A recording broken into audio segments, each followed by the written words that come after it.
Welcome to SEI Asia's podcast on environment and policy in Asia. In this podcast series, we invite experts to discuss the many critical and complex environmental challenges in Asia and how to find solutions through policy and partnerships.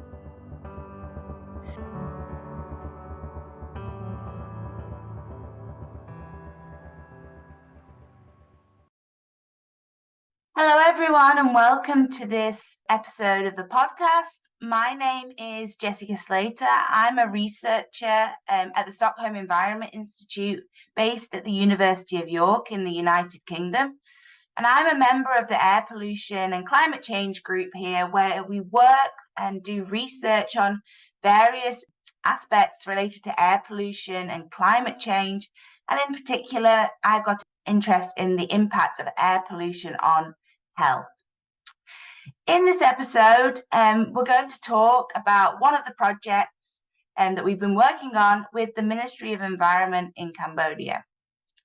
And we're going to be talking about the air pollution impact on workers in the industrial sector and how different ministries can collaborate to tackle the impact of air pollution on workers' health.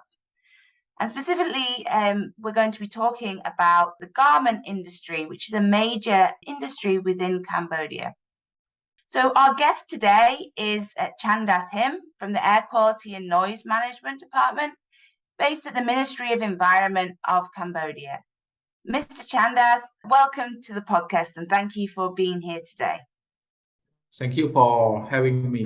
I am Him Chandath, Deputy Director, Air Quality, Noise and Vibration Management Department of Cambodia.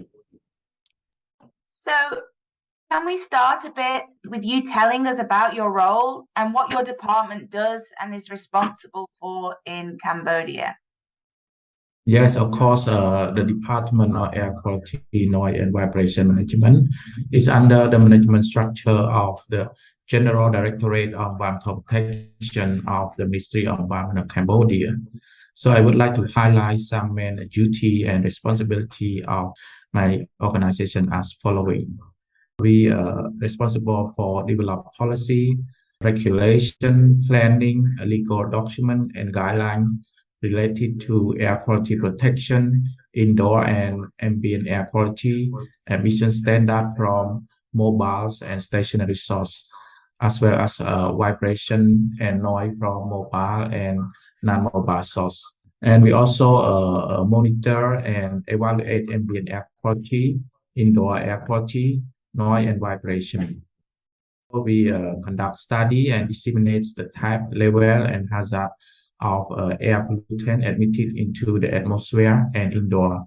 And also we collect and manage air quality data, ambient air quality, indoor air quality, and pollutant released into the air in Cambodia. So these are some key main duty and responsibility of my organization.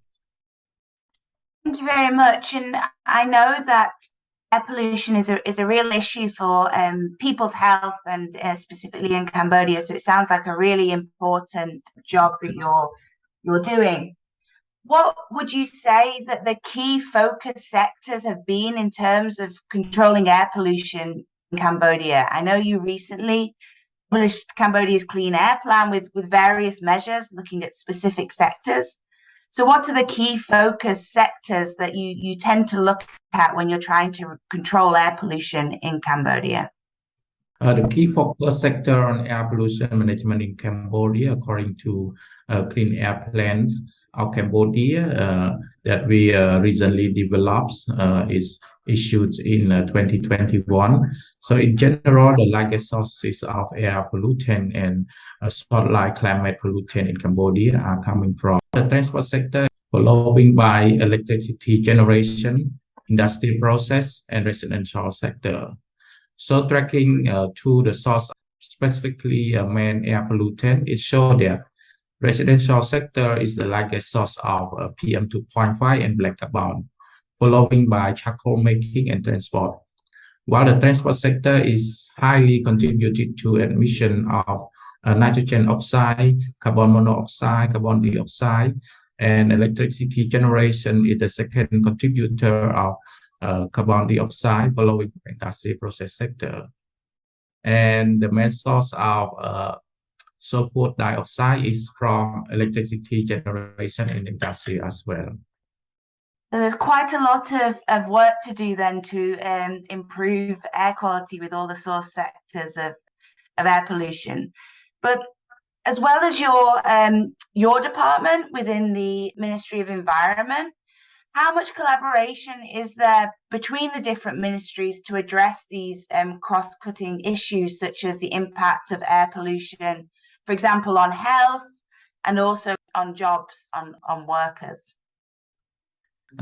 This is still a constraint in the context of collaboration between relevant ministries to assess cross-cutting issues, especially the impact of air pollution on jobs and health. So I would like to highlight a main constraint is a human resource. In particular, a skill to analyze and assess the impact of air pollution on health of worker is a very big constraint. We do not have specific methodology or tool to do this.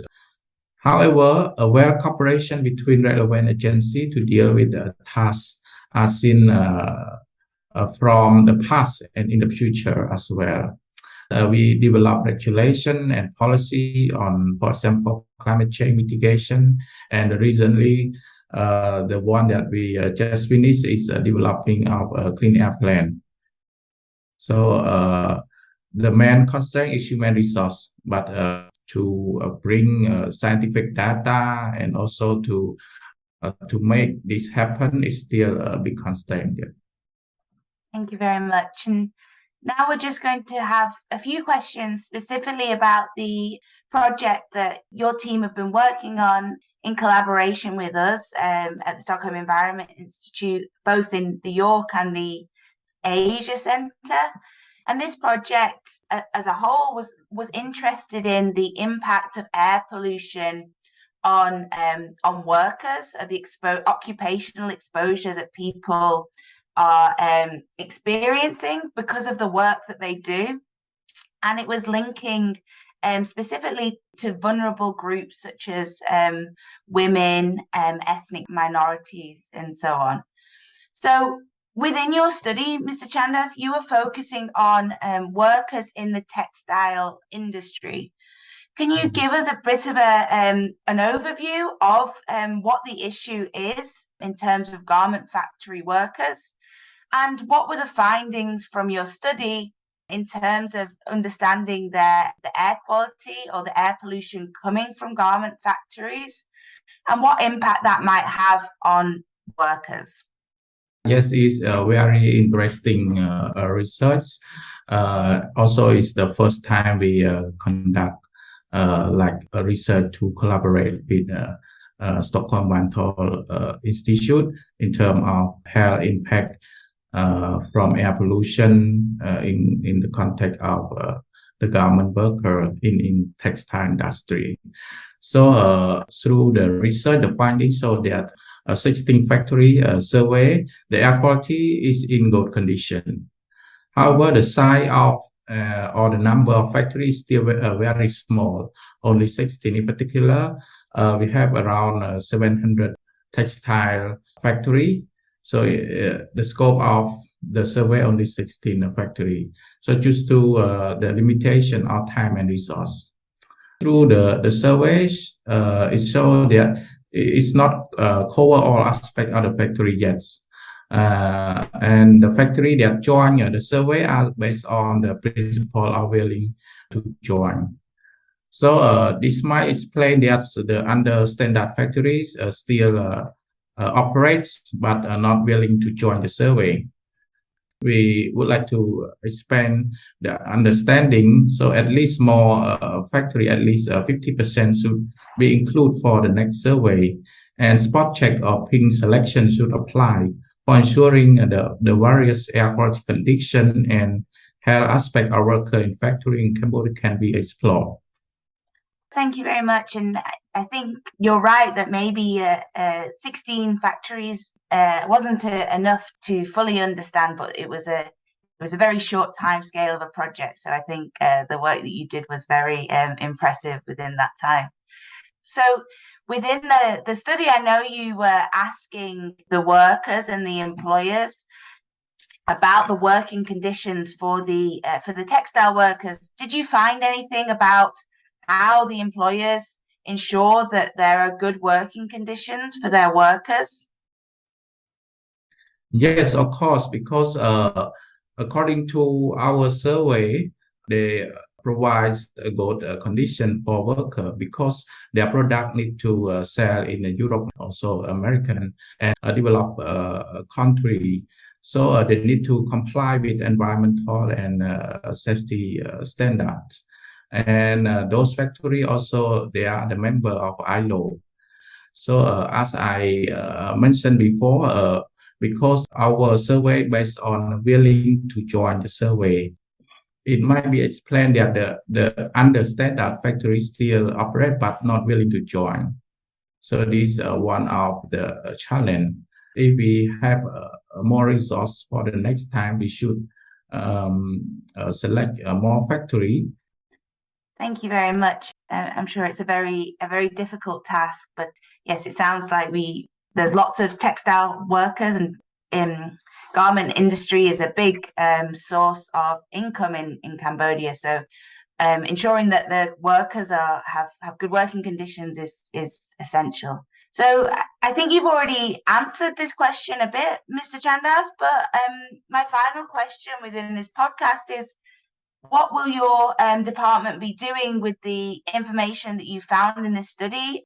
As a department, what is the next key areas in terms of air pollution exposure and understanding this further?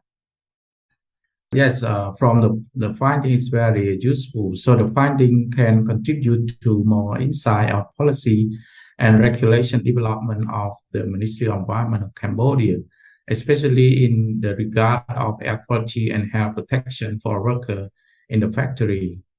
It's also one of the objectives of the survey. During developing the Clean Air Plan Cambodia, we just based on this data.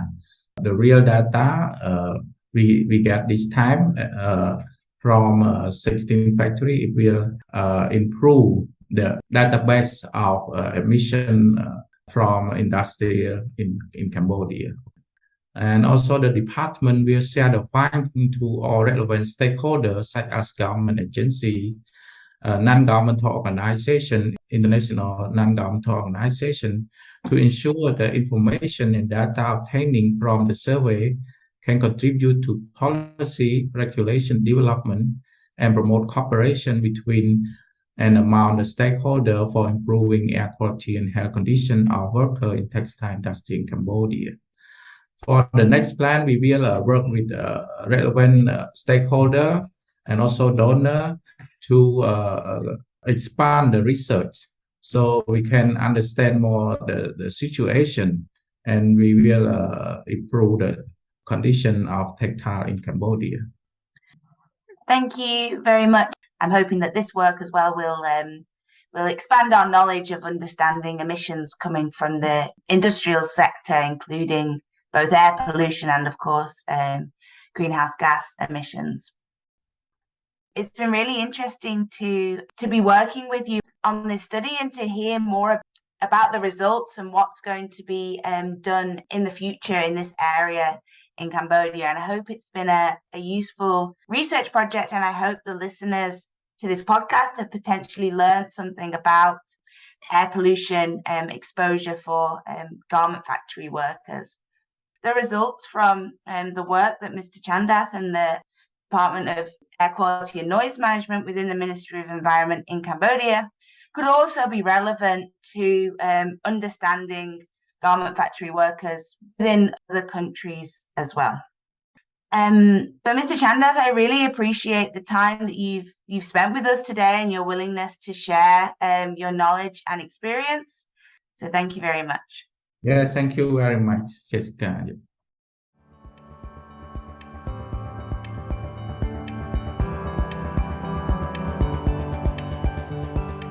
Thank you for listening to SEI Asia's podcast on environment and policy in Asia. For more information on these topics, guests, and our work, please visit our website on www.sei.org.